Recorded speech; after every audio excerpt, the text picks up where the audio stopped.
Olá, você telespectadora, olá, você telespectador da TV Cultura Litoral.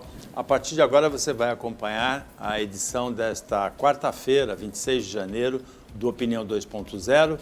Vai analisar as notícias, os comentários dos telespectadores também com você, o advogado Roberto Mohamed, que é daqui do time do Opinião 2.0 da TV Cultura Litoral. A gente vai começar conversando sobre o aniversário de Santos. A cidade completa hoje 479 anos de fundação, embora a data não seja da fundação, seja a da elevação à cidade. Mohamed, boa tarde. Boa tarde, Paulo. Eu acho meio absurdo as pessoas ficarem parabenizando cidades, porque cidades não respondem, não fazem aniversário, né? Na verdade, se parabeniza a população de uma cidade quando ela cuida dela, e que não é bem o nosso caso. Santos não tem muita coisa para comemorar. Às vezes parece, às vezes se dá a impressão de que por ser uma cidade que tem poucas necessidades estruturais, ela é isenta de críticas por conta disso. Inclusive tem um telespectador nosso que mandou uma mensagem que eu acho que calha bem com a questão do aniversário, Paulo. É o Sérgio do Campo Grande, ele diz assim: gosto muito do programa, não perco um. Roberto, me responda, a prefeitura tem equipe de fiscalização? A cidade está abandonada, uma bagunça, nem fiscalizam os terceirizados. Você deu uma entonação de voz que me lembrou o Capo de Casa quando ele tinha aquele programa dele na TV Santa Cecília. Eu procurei imaginar a entonação do telespectador mandando essa participação. Eu acho que isso é bem o exemplo do porquê que Santos não merece esse título de cidade com qualidade de vida de primeiro mundo, como os governantes tentam imputar. Uma coisa que é muito importante, e para responder o Sérgio, Paulo, existem três vertentes, três formas de se administrar uma cidade com qualidade. E a gente pode analisar as três e ver que o problema foram os últimos 16 anos, ou 17. Um é cuidar das pessoas. Uma pessoa foi imbatível em relação a isso. Todo mundo fala que ela só deu um show na saúde, mas ela deu um show na saúde e principalmente na educação, que foi a ex-prefeita Thelma de Souza. Não é à toa, e aí eu falo da saúde, Paulo, que as pessoas mais relevantes do PT da região surgiram na área da educação naquela época. Maria Lúcia Prandi, professora, Maria Ângela Duarte, professora, Sueli Maia, professora. Sueli Morgado, Luzia professora. Neopt. Eram pessoas, por tal a preocupação, quando você investe em educação e saúde, você está cuidando das pessoas. E essa tem que ser uma preocupação de um governante. E nesse ponto, quem deu show, e até hoje ninguém chegou perto dela, foi a Thelma. O segundo lado é a questão das obras, de ver uma cidade, pensar uma cidade para o futuro, fazer uma obra não pensando no hoje, mas fazer uma obra pensando no amanhã. Quem fez isso de forma, e pouca gente vai lembrar do que eu vou falar agora, o prefeito que teve esta visão, porque foi o único que fez uma intervenção na cidade, não fazendo viaduto, não fazendo obras faraônicas, não. Mas uma intervenção urbana, que é o que o grande administrador faz, foi Oswaldo Justo. Para quem não lembra, ele colocou o Santos num projeto com verbas federais chamado Projeto Aglurb, Projeto Novos Aglomerados Urbanos. O Justo fez uma intervenção no centro que, se seus sucessores tivessem dado continuidade, o centro da cidade hoje seria uma área completamente diferente. Foi o último prefeito que fez uma grande intervenção urbana na cidade. Isso é a segunda vertente de um administrador. E a terceira vai de encontro à sua resposta, é a zeladoria. O que é a zeladoria? É cuidar da cidade, das coisas, não das pessoas, e não do planejamento de coisas para o futuro, mas de administrar o presente, as coisas, os bens, as ruas, as calçadas, as escolas. E ninguém fez isso melhor que o Beto Mansur. Foi o prefeito que fez um trabalho de zeladoria inigualável. Tanto que, quando os seus assessores quiseram ser mais realistas que o rei e quiseram mexer na saúde, ele não deixou, porque era um pessoal claramente identificado com os governos petistas, mas que fazia um bom trabalho. E o Beto não deixou nenhuma policlínica e nenhuma instituição de saúde abandonada, cuidou da zeladoria, mas deixou aquele pessoal lá e não mexeu com eles. Eu ouvi de gente que dizia, ele respondia o seguinte: os caras estão trabalhando, está funcionando, deixa eles lá. Foram os três que se preocuparam com essas três vertentes. Por que eu não me refiro ao Papa e não me refiro ao Paulo Alexandre? Porque eles não fazem nenhuma das três coisas boas. Não fizeram nenhuma das três coisas de maneira correta. Ou pelo menos não chegaram perto desses três que eu falei. Na questão da saúde das pessoas, não houve, na minha opinião, preocupação nenhuma por parte dos dois, a não ser marketing. Os grandes projetos sociais foram todos federais ou estaduais, como era o caso dos restaurantes Bom Prato. É muito fácil fazer campanha falando, olha, eu queria falar para a dona Chiquinha do DIC, para a dona tal. Isso é propaganda, isso é lição de casa de marqueteiro. Cuidar das pessoas é não entregar saúde para a OS corrupta. OS corrupta. No pronto-socorro, na UPA da Zona Leste, lá no Macuco, que quando era o PS do Macuco funcionava direitinho, não tinha ultrassom funcionando. Mandaram uma pessoa com trombose para casa, ela podia ter perdido a perna. Ela podia ter perdido a perna. É SOS. O que é OS do Hospital Alemão? OS de não sei aonde? Não é não, seu Rogério. É tudo OS safada. E quando a OS safada faz o trabalho, porque cobra por algo que não tem, safado é quem não fiscaliza também. Essas pessoas não têm a preocupação. Olhem a educação da cidade. Na questão das obras, se orgulham tanto, né? As obras da Ponta da Praia foram objeto de fraude. Um grupo econômico que, para poder construir, tinha que dar 500 milhões, deu 200, gastou 100 em obra e está tudo certo. Aí fez a Ponta da Praia, centro de convenções, mercado de peixe, tudo fora do projeto. E a prefeitura legal, na campanha era obra deles. Depois da campanha veio a propaganda dizendo do grupo, não, é obra nossa. E aí logo depois o juiz diz, fraude, era 500, como gastou só 200 e não gastou nem 100? Não fizeram nada, fizeram o viaduto que muda de ponte, é um viaduto multimídia, multimodo. Sabe por quê? Porque na seca, Paulo, ele é viaduto. Quando chove, ele é ponte. E isso eu achei legal, é uma obra nova, é um conceito novo. Paulo, que é engenheiro, não sei se você já viu isso alguma vez na vida, mas a Prefeitura de Santos que iniciou bem, porque se preocuparam em fazer o que é bonito. O viaduto muda até de cor. E legal, ele muda de função. Porque como não fizeram as obras embaixo, quando chove, o viaduto vira ponte. Os caras são gênios.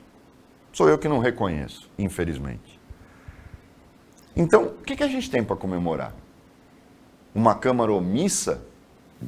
Covarde, que não fiscaliza? É isso que a gente tem para comemorar? Eu gostaria de estar dando parabéns para Santos. Posso dar. Infelizmente, não posso dar. Eu acho que a gente ainda tem... As pessoas têm que aprender que votar a pedido de puxa-saco que vai ganhar cargo em Coab, Prodesan e o raio que o parta, é beneficiar vagabundo. Quando a gente aprender que tem que cobrar, que tem que discutir a verdade, aí pode ser que chegue a hora de dar parabéns para Santos. Eu recebi 2 participações que eu achei interessantes relativas ao aniversário de Santos. Uma é do publicitário René de Moura, que ele fala das coisas curiosas de Santos, ele fala coisas engraçadas até. Ele fala que em Santos todo mundo é rico, ou já foi, ou mente que é, ou trabalha para ser. Inclusive, ele fala assim, ou frequenta o tênis clube para acharem que é, alguns com a mensalidade atrasada. Mas ele fala que tem o maior porto, tem o maior jardim do mundo, o maior cemitério vertical do planeta, que isso é uma mania de grandeza, apesar da dimensão geográfica da cidade ser, tirando a área continental, pequena, né? Ser as distâncias serem pequenas. É bem humorada a homenagem do René de Moura à cidade de Santos. A outra que eu recebi é do Benjamin Rodrigues Lopes, que é médico e que é comentarista aqui do programa, e aí ele fala sobre as 2 Santos diferentes, a Santos da praia, com ruas limpas, arborizadas, bonitas, e a Santos das palafitas, a Santos da favela, as 2 dimensões sociais diferentes da cidade. Paulo, porque tem uma coisa curiosa, o santista tem mania, e a gente ontem fez o programa com a Solange Freitas, que Vicentina. Vicentina e subsecretária de Desenvolvimento do Estado, e a gente estava discutindo a questão metropolitana. Santos tem uma coisa bastante curiosa. O santista acha que o entorno dele, ou seja, as outras cidades em volta de Santos, talvez excluindo o Guarujá pelo passado, não por hoje, são a periferia de Santos. Ou seja, Santos não tem periferia. Esse núcleo que vive da linha do trem, do VLT, né? Do VLT agora, para cá, para a praia, acha que esta é Santos. Essa é Santos. O resto não é. E que São Vicente é periferia de Santos, Praia Grande é periferia de Santos, Cubatão é periferia de Santos. Mas Santos é linda. Santos é isso. Não, Santos não é isso. Porque quando você passa da linha do VLT para lá, você começa a ver uma outra cidade. E quando você passa o morro e chega na Zona Noroeste, você vê uma outra cidade. Que este santista nem conhece. Eu acho que os locais indicados pelo telespectador são bem esses. Santos é aquele lugar. Outro dia um amigo me convidou para ir num bar, e quando eu passei na porta, eu vi um tanto de gente que não presta, e eu só fiz sinal para ele dizendo que ia embora, nem desci. É gente que tem dinheiro, mas que fica pendurado na prefeitura porque quer mais, é ganancioso, quer um emprego de 4, 5 mil para não ir trabalhar, porque é vagabundo. Mas, pô, o cara tem dinheiro. Ou pelo menos finge que tem. Essa Santos é nojenta, essa Santos é asquerosa. Porque ela esquece o resto. Às vezes a gente fica se perguntando, para que essa gente quer tanto? O que é pior, né? Quer roubar tanto. Por quê? Ou para quê? Para ir de helicóptero para hotel? Para andar de helicóptero para tudo que é lado? Para jogar dinheiro pela janela? Mas que não tem coragem de fazer nada por quem precisa?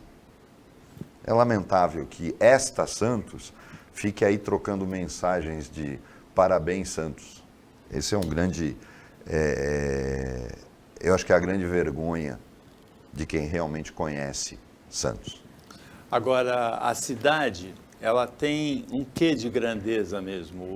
O Ricardo Pérez, sambista, com o filho Bill Pérez, fez o samba Santos, uma obra-prima da natureza. Eu também sou nascido em Santos, morei a maior parte da minha vida aqui em Santos, sou apaixonado pela cidade. E a gente vê que tantos santistas que nasceram aqui, como José Bonifácio, que eram português na época, nascido em Santos, né? Porque o Brasil não tinha a nacionalidade ainda, ou os irmãos Gusmão, Bartolomeu, que foi um dos primeiros a voar, Alexandre, que fez o Tratado de Madrid pelo Brasil, ou Pelé, que adotou a cidade, ou Mário Covas, né? A cidade, e muitos outros, né? A cidade produz grandes vultos, né? Que ou nasceram aqui, ou se fixaram aqui, e faz, pela dimensão dela em população, ela tem um peso muito maior, uma importância muito maior na história e na economia do Brasil, né? E parece que não se orgulha disso. Se orgulha do lixo. Desse lixo de pessoas que só usufruem da cidade. Santos não valoriza aquilo que tem de melhor. Você falou o Panteão dos Andradas, se não fosse um grupo de abnegados, estava abandonado, Paulo. E ali é o homem que transformou esse país no que ele é. O pai do Brasil foi José Bonifácio. Você falou de Mário Covas, você falou de tanta gente que tem... E a gente pode ir além na arte, tanto dos que nasceram como os que adotaram. Bete Mendes. Plínio Marcos. Plínio Marcos, uma das maiores cabeças que esse país já teve. Neila Torraca, Nuno Leal Maia, Dalton Vig, que inclusive já fez o programa com a gente. Os jogadores que vêm para jogar no Santos e acabam morando aqui, eles se aposentam e não vão embora, ficam aqui, mesmo tendo nascido em outros lugares. Um maior exemplo, eu acho que ele é um exemplo de santista, Serginho Chulapa. Giovanni, quer dizer, é isso que Santos tem. Essa é a Santos que presta. O problema é quando a gente olha, por exemplo, no Instagram, a Santos que não presta, dando parabéns para uma cidade que só existe na cabecinha deles. O Opinião volta depois do intervalo, bem rapidinho, para falar de outros assuntos, além do aniversário de Santos.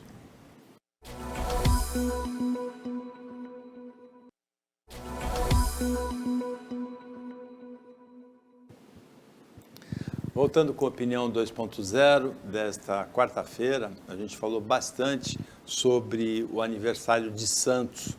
Nesta quarta-feira, o aniversário de 479 anos da cidade, é o aniversário de fundação, mas é um aniversário duplo, né? Porque a data é a data de elevação à cidade. Agora, aqui bem pertinho de Santos, em Praia Grande, nessa semana houve um caso de racismo inacreditável, Mohamed. Pois é, como é que a gente pode conceber que numa época atual alguém pode julgar uma outra pessoa pela cor da pele ainda? Como é que a gente ainda tem isso? Tudo bem, aí você vai para um outro lado, você olha que o presidente da Fundação Palmares, indicado pelo Bolsonaro, é um negro racista. É inacreditável, eu não consigo conceber que isso aconteça ainda. Agora, uma pessoa num supermercado ofender a outra por causa da cor da pele, na época atual, é simplesmente horrendo e um ignorante que não merece nem qualquer tipo de adjetivação, porque é o tipo de pessoa que... Você vai falar o quê de um ignorante desse? Por isso que eu entendo, às vezes, quando as pessoas perdem a cabeça e metem a mão na cara de alguém. Porque eu provavelmente estaria fazendo isso. Mohamed, uma obra-prima da literatura brasileira é o livro Tenda dos Milagres, do escritor baiano Jorge Amado. Qual é o tema central do Tenda dos Milagres? Ele mostra, pela narrativa, o ridículo de uma pessoa ser racista na Bahia, quando todo o sangue do baiano é miscigenado, como é o nosso sangue também é miscigenado, paulista, carioca, todos nós temos uma mistura de etnias entre os nossos ascendentes, né? Quem está no Brasil há muito tempo, mais, quem está no Brasil há pouco tempo, a família, menos. E essa obra-prima da literatura, pela ironia, pela brincadeira, ele mostra o ridículo que é o racismo, né? Porque o racista é ridículo. E aí tem um filme do diretor Nelson Pereira dos Santos, quem faz o papel central é o Jardim Macalé, aquele cantor e compositor. É o filme Tenda dos Milagres, muito bom também o filme. É um filme antigo, é um livro do século passado, mas em termos de retratar o racismo, uma obra-prima e atualíssima. Sem dúvida nenhuma. Jorge Amado foi brilhante. E você acredita que eu já ouvi bolsonaristas falando do Jorge Amado porque ele era comunista. Eu falei, daí, meu amigo, não importa o que o cara pensa, faz na vida dele. Esse foi um dos nossos maiores autores, um dos nossos maiores escritores. É o que eu falo... É traduzido para mais de 70 idiomas. E é gente que lê Paulo Coelho que vai tentar criticar Jorge Amado. É uma piada. Jorge Amado, eu acho que ele se supera, principalmente na descrição do que era a Bahia e o atraso daquele Brasil do início do século. E Gabriela, que é talvez o livro mais conhecido do Jorge Amado, porque virou novela da Globo, mas o retrato que ele faz da cultura do cacau, e que na verdade transcende, porque serve para a cultura da cana-de-açúcar, a cultura do café na região sudeste, quando ele retrata o poder dos coronéis, pessoas que mandavam nesse país e que nos condenaram ao atraso do início da República. Foram estas pessoas. E a gente paga essa herança até hoje, na verdade. Por quê? Esses coronéis só mudaram de atividade, mudaram de nome. Hoje viraram banqueiros e grandes empresários. Um fato político do dia na corrida presidencial é a declaração do ex-presidente Fernando Henrique Cardoso, nonagenário, né? Fez 90 anos no ano passado, mas bastante lúcido, de que vai apoiar o João Dória para a corrida presidencial. Não tem nada de estranho nisso. Fernando Henrique Cardoso é filiado ao PSDB e o PSDB, em prévias, escolheu o João Dória para candidato à presidência da República, é pré-candidato. Agora, num período em que um tucano de alta penugem, né? Plumagem, o Geraldo Alckmin se aproxima do Lula e sai do partido e vai compor a chapa, se reveste de mais importância um ato que é perfeitamente natural. Aí o Fernando Henrique... Eu acho que nem era notícia, porque seria notícia se o Fernando Henrique dissesse que não ia apoiar o Dória. Ele teria que sair do PSDB. O que ele está fazendo é o que se espera de uma pessoa que a prévia é feita para que se indique um candidato. E a partir daí, todos os membros do partido têm que apoiar aquele candidato. Eu vou ficar espantado se o Zé Serra disser que não vai apoiar ele, que o Tasso Gereissati disser que não vai apoiar o Dória. Eu falei, isso não tem sentido. O candidato do PSDB é ele, eles que saiam do partido em abril. Em abril a gente vai ter uma dança de cadeiras, Paulo, porque aí é que vai se confirmar realmente a janela, quem né? vai para que lado for. Agora, e quem vai ser realmente candidato ou não. Mas eu não me surpreendo, eu acho que isso é o tipo, nem é notícia, porque é óbvio que o Fernando Henrique tem que apoiar o Dória, como o Tasso Gereissati tem que apoiar o Dória, o governador do Rio Grande do Sul vai ter que apoiar o Dória, porque isso seria uma falta de ética e de vergonha na cara deles, já que a prévia indicou o Dória como candidato. Gosto dele ou não, ele é o candidato do partido, ele ganhou a prévia. E a prévia é, sem nenhuma dúvida, o sistema mais justo de escolha de um candidato. Sim, sem dúvida nenhuma. Seria bom que todos os partidos fizessem isso, mas como os partidos têm cacique... É como é nos Estados Unidos. Exatamente, mas é que lá existe uma... Por exemplo, gente, se não houvesse fundo partidário, se não houvesse dinheiro sobrando para esses partidos e todas as mordomias e a possibilidade de transferência de tempo de TV, que é o que dá dinheiro, porque, por exemplo, em eleições municipais é grana, é 800 mil para um partido, 500 mil para outra, depende do tempo. É assim que faz. Tá? Não acabaram com isso ainda. Enquanto existir posto de gasolina e padaria, vai ser fácil pegar dinheiro em caixa, e aí eu garanto para vocês, vai se continuar comprando todo mundo. É assim que faz. É assim que faz. Você compra tempo de TV, você vai comprando os partidos, é 300 mil para o meu, 400 mil para outro, 2 cargos para o outro, tal. É assim que faz, né, Rogério? É isso aí. Então, quando você tem uma possibilidade de se ganhar dinheiro com política, você tem 40 partidos. São 37, se não me engano, agora. Né? 33, 34. Agora, experimentem acabar com o fundo partidário. Nos Estados Unidos não tem um centavo público nas eleições. As doações são feitas, inclusive, pela internet, pelas pessoas que têm que se identificar. Quando você tiver no Brasil o fim disso, para que montar partido? Ninguém vai montar. Mas tem que acabar com o fundo partidário e o dinheiro público para as eleições e acabar com a possibilidade de transferência de tempo de televisão. Se o partido A não tem candidato a prefeito, ou a governador, ou a presidente, morre o direito que ele tem a tempo de TV. Ninguém pega. Experimentem fazer isso numa eleição. Metade dos partidos brasileiros vão ser abandonados. Não vai ter nem filiado suficiente para eleger presidente. É simples. Agora, não querem fazer. Por quê? Porque 90% do nosso Congresso é formado por corruptos. 90% das assembleias legislativas é formado por corruptos. A gente não vai conseguir nunca mudar o sistema eleitoral enquanto corruptos tomarem conta do país. E seja de direita ou de esquerda, corrupto é corrupto. O Brasil, eu fiz uma consulta aqui para confirmar, eu achava que tinha 33 partidos e realmente em 2019 tinha 33. Mas com a união do DEM com o PSL, para fazer União Brasil, né, passaram a ser 32 porque os dois partidos viraram um só.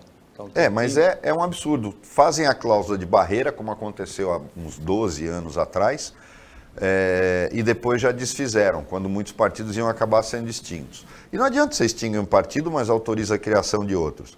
O Brasil hoje tinha que cortar o mal pela raiz.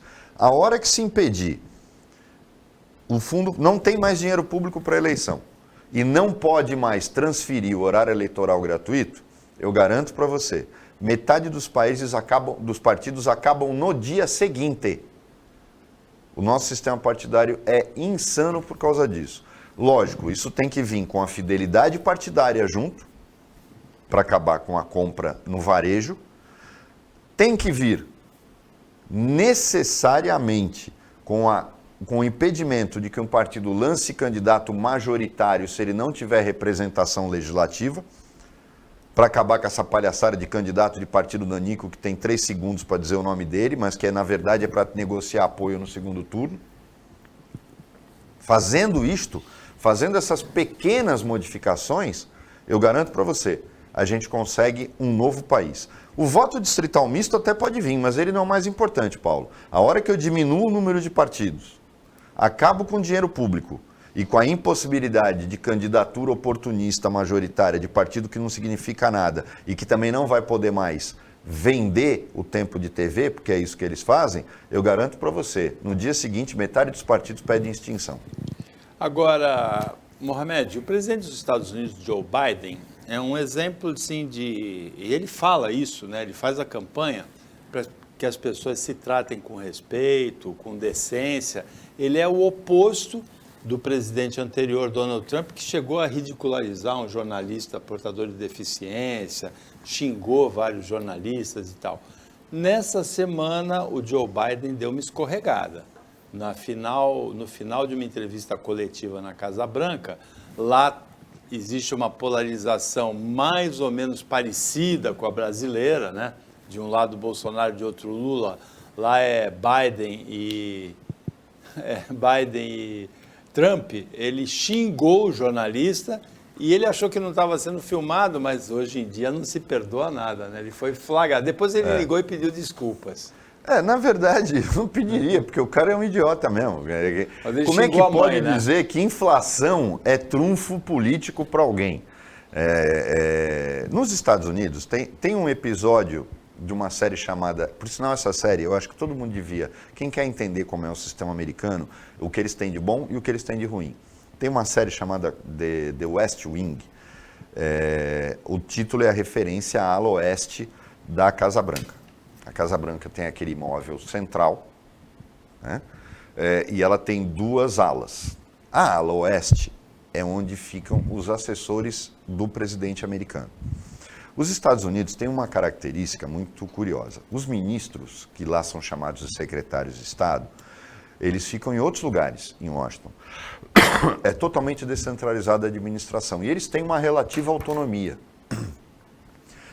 Para que a presidência tenha controle sobre tudo, existe uma coisa chamada administração espelho. O que acontece? Nessa ala oeste estão localizados os assessores do presidente americano. Esta série.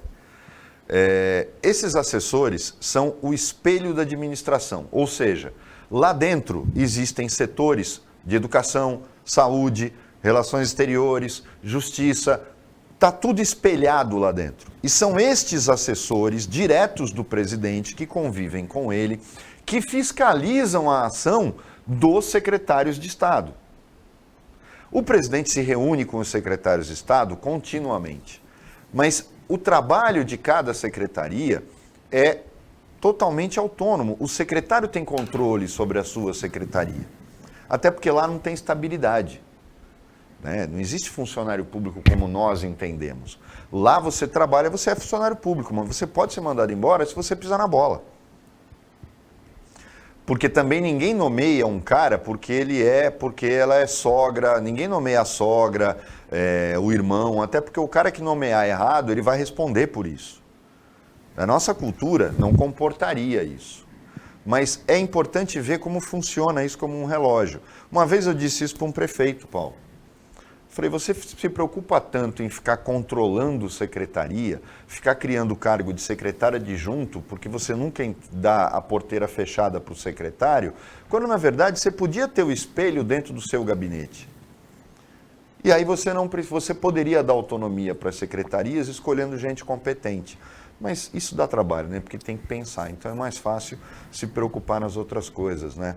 Com o contrato do lixo, que dá dinheirinho, com mudanças no Código de Obras, que dá dinheirinho, com o transporte coletivo, que dá dinheirinho, com entregar o hospital para o OS, que dá dinheirão.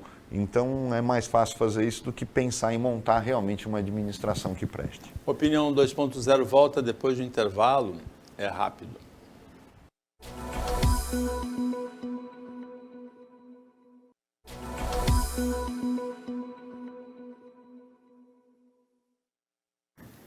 Voltando com a Opinião 2.0, é o Roberto Mohamed que analisa as notícias com você nesta quarta-feira, aniversário de Santos. E nós temos uma participação de uma telespectadora, Helena, do bairro de Aparecida, em Santos, que ela pede quase um socorro para o Mohamed contra essas ligações que nós recebemos todos os dias no celular. Ela falou que ela bloqueia, mas aparece um número do nada. Às vezes ela bloqueia tudo e deixa de receber uma ligação importante.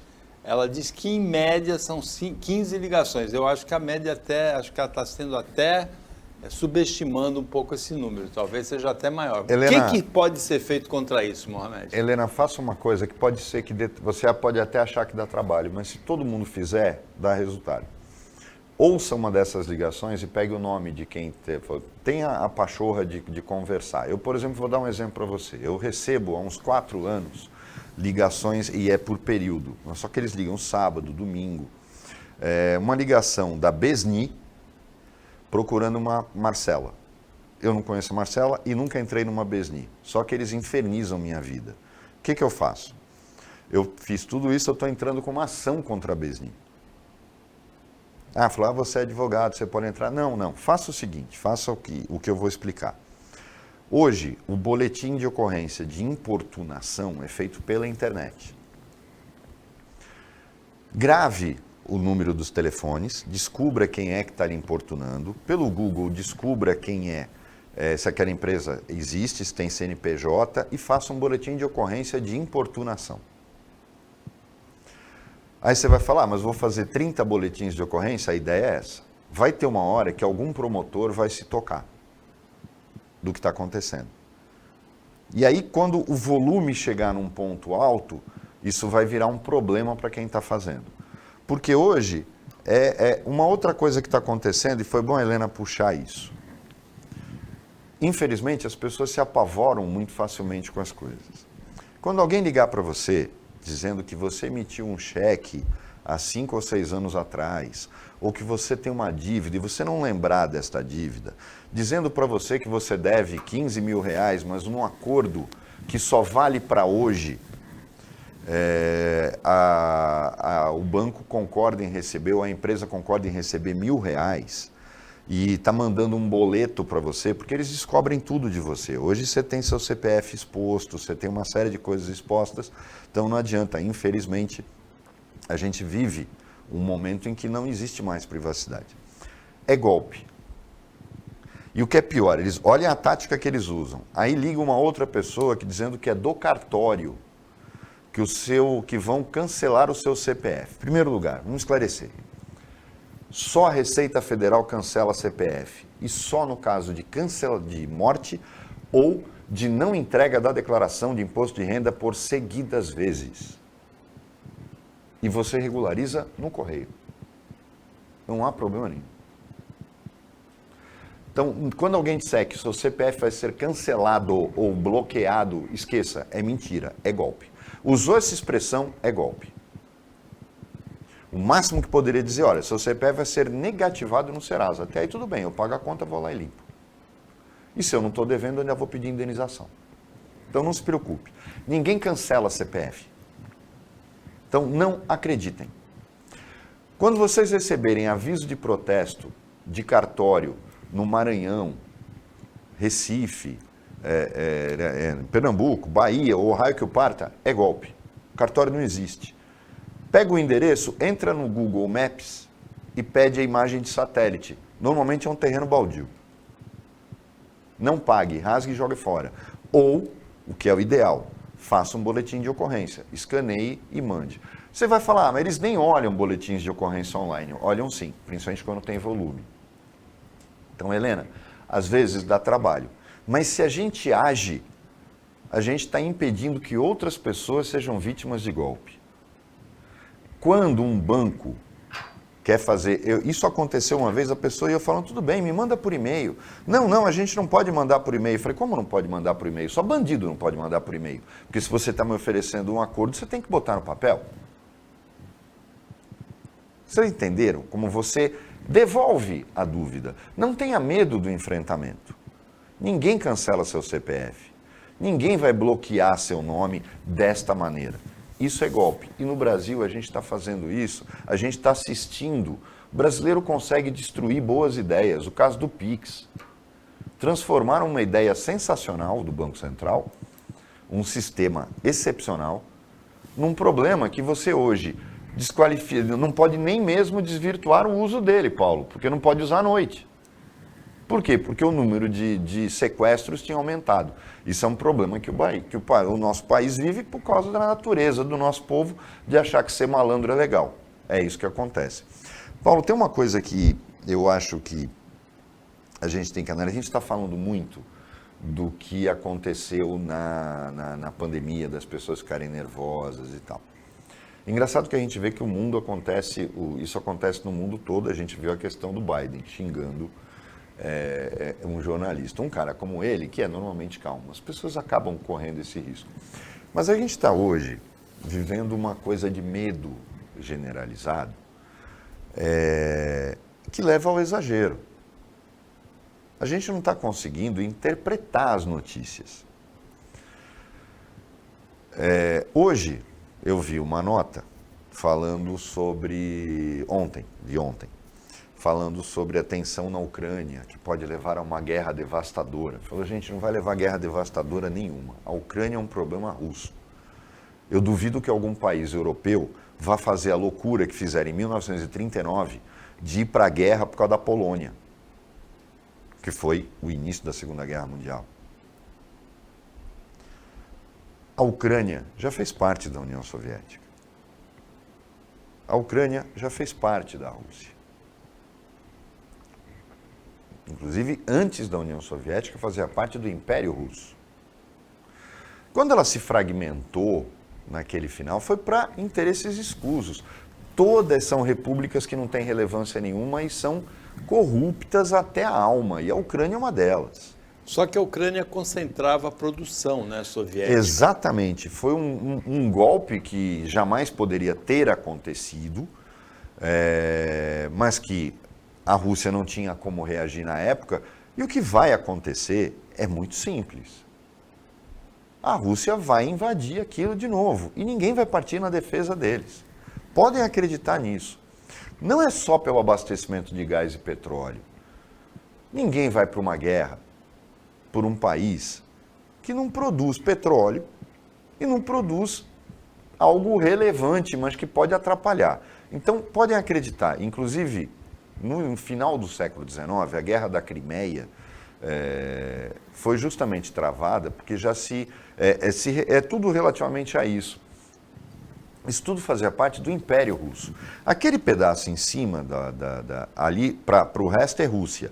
Ali, em cima da Ucrânia, é a Bielorrússia, que só não se reintegrou à Federação Russa por uma questão de dar trabalho, mas é completamente alinhada com a Rússia. A Ucrânia é a única que é a pedra no sapato da Federação Russa.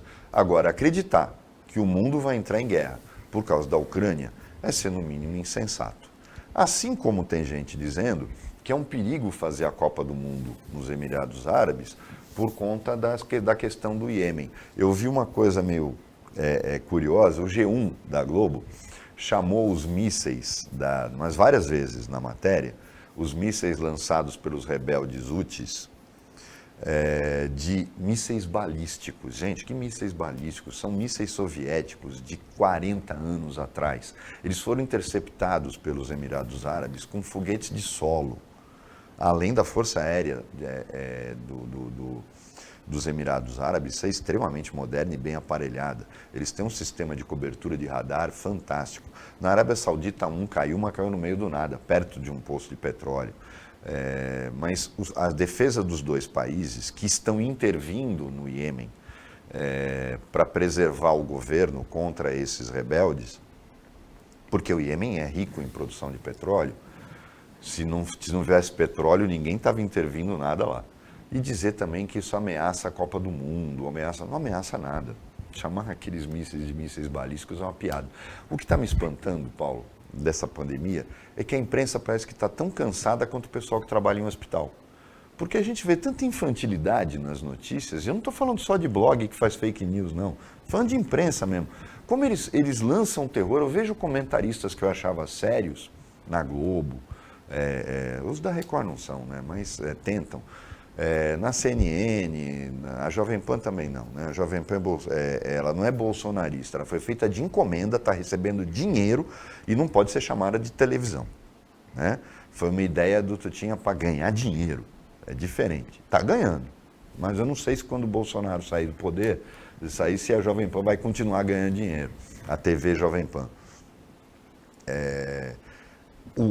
O que a gente está vendo hoje parece que é um desgaste de ideias. As pessoas não têm mais ideias, não conseguem mais pensar e escrever sem instalar o pânico. E eu acho que um exemplo disso hoje, Paulo, é essa guerra digital entre o Bolsonaro e o Moro. Eu não sei se você acompanha, mas está me parecendo que já está... o Moro está se desgastando de uma forma que ele jamais poderia fazer isso se ele quer ser terceira via, porque ele está entrando no jogo de um psicopata. Na verdade, o presidente Jair Bolsonaro, ele tem uma estrutura bem montada de guerra digital, né?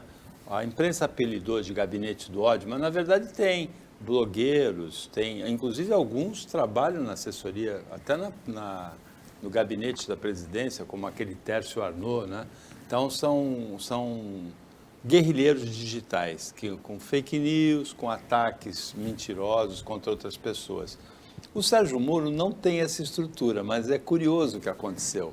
O MBL, o Movimento Brasil Livre, que estava com o Bolsonaro em 2018, tem uma estrutura não tão forte quanto essa do Bolsonaro, mas é uma estrutura forte.